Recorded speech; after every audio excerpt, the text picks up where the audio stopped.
Chevy fast, might lift off. Big chain, I'm a big dog. She can't keep her hands off. I've been grinding all week. Ain't got no time to sleep. Shooting my shot like I play for the league. Young nigga, can't take no days off. Stick to the plan. Stick it up. Count it up, run through the bands. Young nigga, stick to the plan. Stick it up. Count it up, run through the bands. Young nigga, stick to the plan. Stick it up. Count it up, run through the bands. Young nigga, stick to the plan. Lord, I can't take. What's going on, guys? It's Glenn, ToughEnoughTv, back with another one for episode 4. I got the former Iowa Hawkeye, Don Shumpert, with me today. What's going on, man? Not much, man. Just adjusting to this new life, man. How you doing? I'm doing good. I can't complain. Let's see, how you holding up during this coronavirus, man? I'm doing good, man. It's just like anything in life, you got to find a routine. So it just took me some time to develop a routine, working at home every day, not being outdoors or whatnot.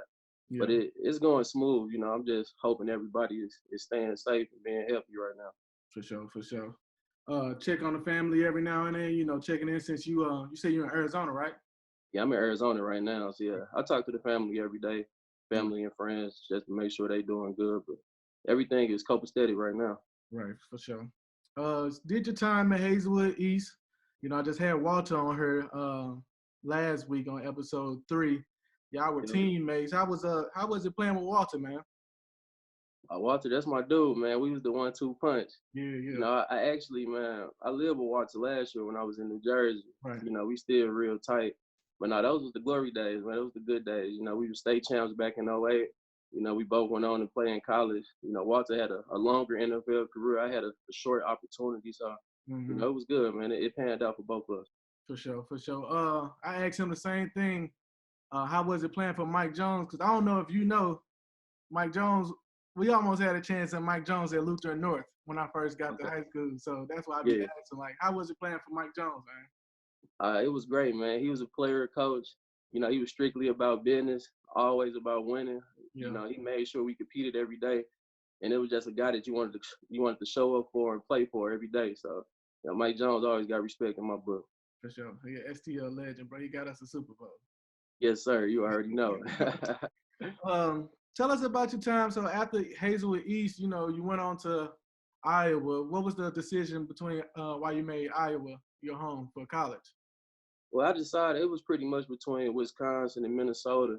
I had a lot of Big Ten schools recruiting me, but I just felt like it was a real family atmosphere. It was very stable. It's the same head coach there that's been there for 21 years. He the longest tenured head coach in the NCAA. So that whole environment in itself, they welcomed me with open arms. Very competitive. They were sending guys to the league left and right. So it was just a really good situation. It was really fun just to be in front of that crowd, man. I feel like there's no fans that's better than Iowa fans. So that was great. Right, and I see now they show a lot of the interaction with the kids at the hospital that's right by the stadium. Did you have any involvement in that when you was going there?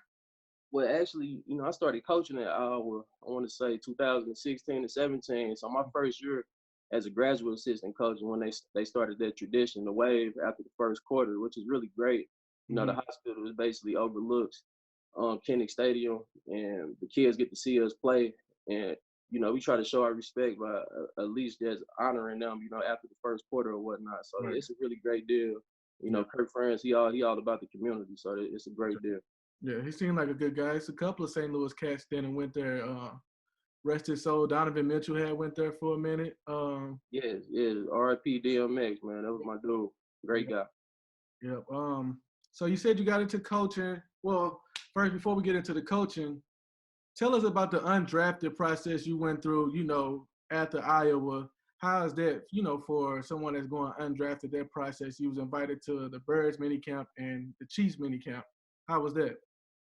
No, it was good, man. I pretty much had to put all my eggs in the pro day. So the guys that's coming up this year, it might affect them a little bit just because there's no odds at the pro day. But, I went to my pro day. I ran fast. I jumped high. I caught the ball very well. And pretty much I was just waiting. So, draft weekend, you got Friday, Saturday, Sunday. Then after Sunday, that's when I started getting called and started to get invites to rookie minicamp. And so I was fortunate enough to get my first invite to Chicago Bears in 2014. Then the following week, I went to the Kansas City Chiefs with Andy Reid. Yeah. So that was real good. It was just a weekend experience. You know, I was on a trial basis trying to make the team, but it was definitely a great experience. For sure. That's what's up, man. You know, you got that opportunity, you know, to see what their level is like. And like you said, you went on after that, you went into coaching at Iowa as a GA. How was your interaction with, you know, you coaching receivers at the time? Yeah, so basically, man, I really started coaching at Hazelwood East back in 2015. Okay. So So you I went was I home. was the receiver. Yeah, most definitely. I was the receiver coach on the varsity squad, and I used to help out with the JV. Mm-hmm. And basically, in 2016, Coach Friends granted me the opportunity to come back, and pretty much that was all about networking. So I used to write him letters, like on a monthly basis, you know, just to stay in touch with him and express my interest. And one day he ended up calling me, so I got an opportunity to go back, and I coached there for 2 years. I was assistant with the special teams and helping with the wide receiver. Nice, nice. And that's where you find your new passion at is coaching and trying to bring the other guys up, like, you know, when you had that assistants at Iowa and stuff like that. Yeah, most definitely, man. You know, it takes time after you put the pads down. It takes some time for you to Right. find your new passion. For And sure. I just knew once I got done playing, I always wanted to coach, and it just panned out for me that way. But I had to do work on my own, and you know, it just didn't happen to me. I had to reach out to people, and I had to find some mentors and things of that nature. But yeah, coaching is great, man. You always want to make impact on the players and build those relationships and just help them, just like the coaches did in my life. Right, exactly.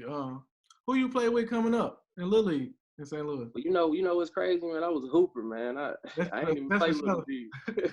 I started. Hey, look, I started playing football in the 8th grade, and Yeah, then that's when it took off. I was a late bloomer, man, but for you know, sure. I was fortunate to be on a really good squad. My 8th grade team were undefeated, you know, and so it pretty much once I started playing, I stopped the basketball as much. Yeah, okay, I got you.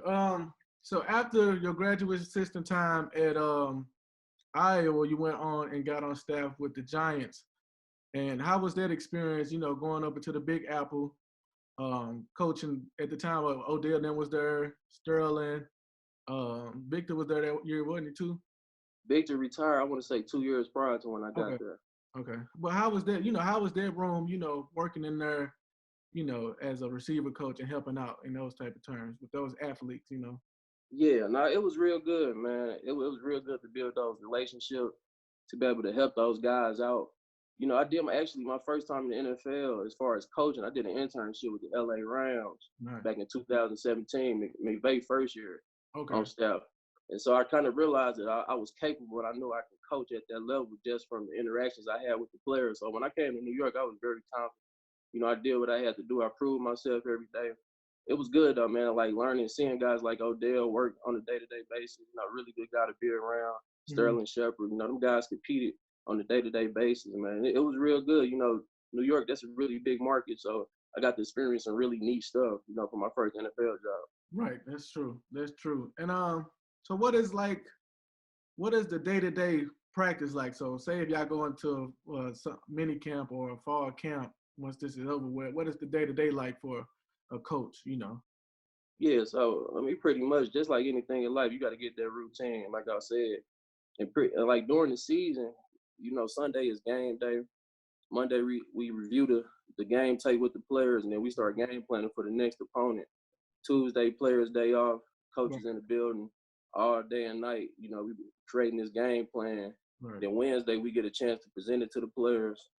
Thursday we practice. Friday we practice. Saturday is a really short practice, but basically towards the top of the week, you know, that's when you put most of your hours in. When it yeah, get towards the end, you get some time to actually regroup and catch up.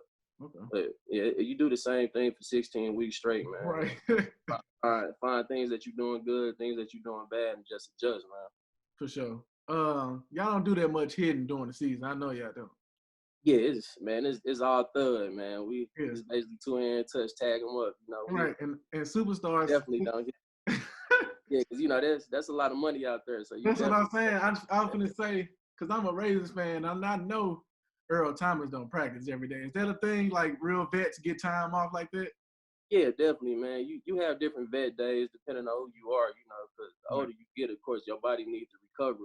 right, And pretty much you already got a lot of experience, you know, so it's more or less just getting him to Sunday. right, right. For sure, for sure. Um, who would you say? Give us your top 5 receivers. You play receivers. Let's hear your top 5 receivers today. Ooh-wee. Top 5. Yeah. Right now, I'm gonna have to say, we just picked up DeAndre Hopkins, so he always been in my top Yeah. 5. I say D Hop, Michael Thomas, Okay. let's say Odell. Right. He was in his room. That's what's up. Yeah, I want to say, of course, Fitzgerald is always a top five receiver. Bro, he don't Right? drop nothing. He don't Yeah. drop nothing. No, he don't drop nothing. Like his hands are unbelievable. He got unbelievable hands. They And I say- want to say number 5. I like Devontae Adams a lot. Yeah, DA tough. Yeah, DA he's a tough. really good receiver, man. It's a lot of good receivers. It's hard to rank it, man. You can throw 10 guys in that top 5 Yeah. and pick them how you choose them. That's a show. No, that's a show. So now you with the Cardinals. You've been there. What? This would be going into your second year with the Arizona Cardinals. Yeah, this is my second year. Okay, so tell us. So you seen how's Kyler Murray? Well, he got the hype coming in. He a Heisman winner. Like, how was he this year? His rookie season. How was it seeing it from a coaching standpoint? That guy, he's just as advertised. He's a winner. You go back to high school, he never lost a high school game in the state of Texas, which is ridiculous. Right. Going to college and win the Heisman. And then this year, man, you just seen him grew. Like, he started off the season slow, but as the season progressed and he got his feet up under him, man, he was playing like a top 10 quarterback for sure. So, I'm expecting big things out of him this season or whatnot. But I love Kyler, man. He's a great competitor. He's easy to like. He want to win, and he's super talented. For sure. What advice would you give to someone who's trying to, say, become an NFL coach? Up in the ranks. Maybe they start off at a GA at a college, small college, whatever. What advice would you give them to try to get to that level that you're at? Yeah, first off, it's all about just getting your foot in the door. So don't despise that first opportunity you got. Like I said, I was a JV head coach back in 2015. I was at Hazelwood East, at my high school back in 2015 as a receiver coach. And what I did from then is I started just to reach out to people that was on that level. And I kind of started picking their brains. And, you need multiple mentors. You need people that can tell you, like, their story or whatnot so it can give you some motivation. So, and what I tell everybody is, anybody that I would tell you to write them personal letters and just express your interest or whatnot. And if all you need is one opportunity, if something was to come available, at least they know that you want it, so you got to act on it. You can't just sit there and expect for it to come to you. For sure. Now, for sure, life is all about opportunities, man. So when you do get that opportunity, you got to make sure you seize it and make sure that you're ready for that opportunity when it comes, 100%. So like you said, you got D-Hop coming into the building. You guys got any news on like what's going on when y'all expected to be back, like mini camp or anything like that? Man, pretty much the only thing that we know is what everybody else. I really don't know, to be honest with you. All I do know if one facility in the NFL is closed, and they all closed. So it's pretty much we in this together, and we just trying to get through this, But I don't know too much, to be honest with you. Facts. What as a coach, I'm talking to you as a coach. What needs do the Cardinals need to fill as a team, that you see on that level? I think our GM doing a really good job. Yeah. We filled all the needs that we had throughout the offseason and whatnot. So it'll give us a chance to go into the draft and be able to choose maybe best player available. But I mean, that's out of my pay grade for sure. So I can't say too much on that. Right, I understand. Nah, that's for sure. We went receivers. What is the toughest DB that you guys have to game plan for? Guys like per se like Jalen Ramsey, guys that'll get up in your face, that'll trail like the number one receiver.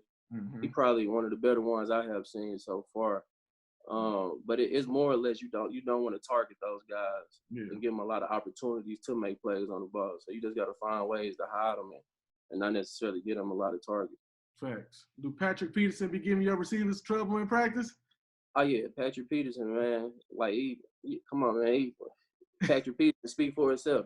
He's one of the better DBs to ever come out, man. So he's a great DB. I'm actually working with the running backs now. Yeah, so I don't necessarily be, with the receivers like I'm used to, but it's been good, man, just being in the running back room per se. Thanks. You guys got Kenyon Drake in the middle of the season. He went crazy this year. Yeah, man, he's a really really good football player. He loves the game, man. And it's easy to win with guys like that that just love the game. I mean, it's real hard to come in the middle of the season and do what he did, but he did a really good job, man. And I definitely like KD. He got a bright future. No, for sure. I thank you, bro. I appreciate you, for stopping by for episode 4, man. Talking with Don Shumpert here, coaching now with the Arizona Cardinals. So if you got any more questions, you guys want to be coaches, reach out to him, on that level, get you hip to some advice and strategies to do. But I appreciate you for stopping by, bro. Yeah, man. Thanks for having me, my man. Okay, I appreciate you, man. I'll holler at you. Love. All right, bud. Take care, man. I've been grinding all week. Ain't got no time to sleep. Shooting my shot like I play for the league.